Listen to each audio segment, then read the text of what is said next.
ছেড়ে দাও।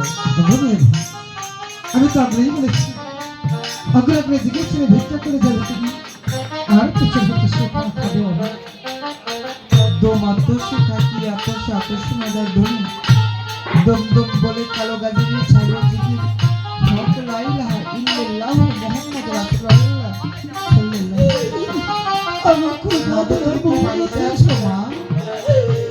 তুমি আমায় একই পরীক্ষায় ফেললে খোদা, যারে ঘরে খাবার বলতে কিছুই নেই, আমাকে যেন আমার দেউরি মাঝি এসে ওরা দিকে ফেলেছে। ওরা আমার কাছে কি চায়, আমি না হয় একটু এগিয়ে গিয়ে দেখি।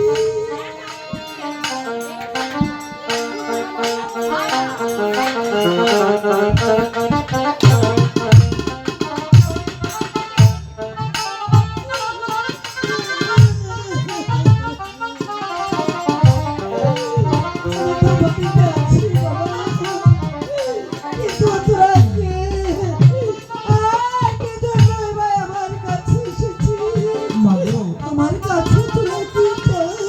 মা ও মা মা, আজ 7 দিনের শুরু হয়ে যায় মা।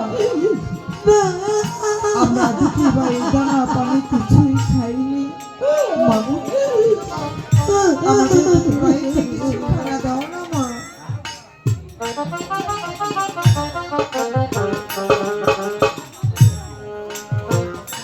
দাও তুমি করে কিছু করে খাও। আমাকে বাবা ফকির গো, তোরা আমায় মা মা বলে ডাকছিস, তোরা আমার কাছে কি চাবি বাবা? মা, আমরা দুঃখী ভাই অনেক ক্ষুধার্ত, আমাদের দিদি ভাইকে কিছু খানা দাও মা।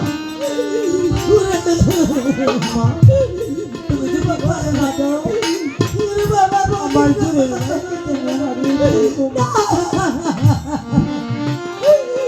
ওরে বাবা ফকির গো, তোরা যে আমার সন্তানের মতো বাবা, আমার যে মা বলে দেখেছে আমার সন্তান, আয় বাবা বাবা, তোরা আমার বাচ্চা,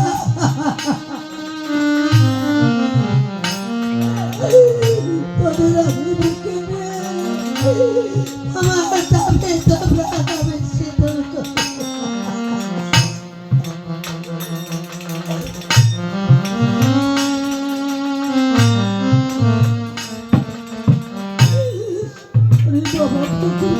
মা, তোরা তো আমার কাছে এসেছিস মায়ের দাবি নিয়ে। কিন্তু কিন্তু আমার যে কি অভাব, তোদের আমি কেমন করে বুঝাবো বাবা? মা, ও মা, ওরে বাবা, আজ থেকে তোমার পেটে ওরে বাবা, তাহলে কি তুমি আমার থেকে বলতে পারো ওরে বাবা, মা, আমাদের দিদি ভাইয়ের যদি কোনো জায়গা থাকতো তাহলে আমরা সেখানেই চলে যেতাম মা। ও মা, তোমার দ্বারে এসেছি মা, আমাদের দিদি ভাইকে নিয়ে দিও না বাবা ফকির গো, তাহলে তোরা আমার দুঃখে নিবারণ শোন বাবা। তোমার এই কাঠুরে গেছে আর 7 বছর কাজ করতে আমার গৃহে রেখে গিয়েছে মাত্র 1.5 চাউল। সে চাউল যে আমার অনেক অগ্রে ফুরিয়ে গিয়েছে বাবা। ভাই। তাই তো আমি তোদের বলছি, আমি তোদের কোন থেকে কেনা খেতে দেবো? ও মেয়ে ভাই, আমি তো আসার সময় বলেছিলাম কাঠুরে হয়েছে দরিদ্র, কার ঘরে কোনো খারাপিরা কখনোই থাকে না, তার ছোট ছোট ছেলে সন্তান নিয়ে তার সংসার চালানো বড় কষ্ট হয়ে যায়। তাই তো আজ সেখানে এসে আমাদের ভাগ্যে কোনো খানা জুটলো না। চলো না ভাই, আমরা এখানে পড়াশোনা করতে চাই। বাবা না, তোরা আমায় রেখে যাস না বাবা, তোরা যে আমায় মা বলে ডেকেছিস, তোরা আমার সন্তানের মতো বাবা, তাই তো আমি তোদের বলছি বাবা ফকির বল, তোরা তোরা আমার এই ভাঙা কুড়ো ঘরে বসে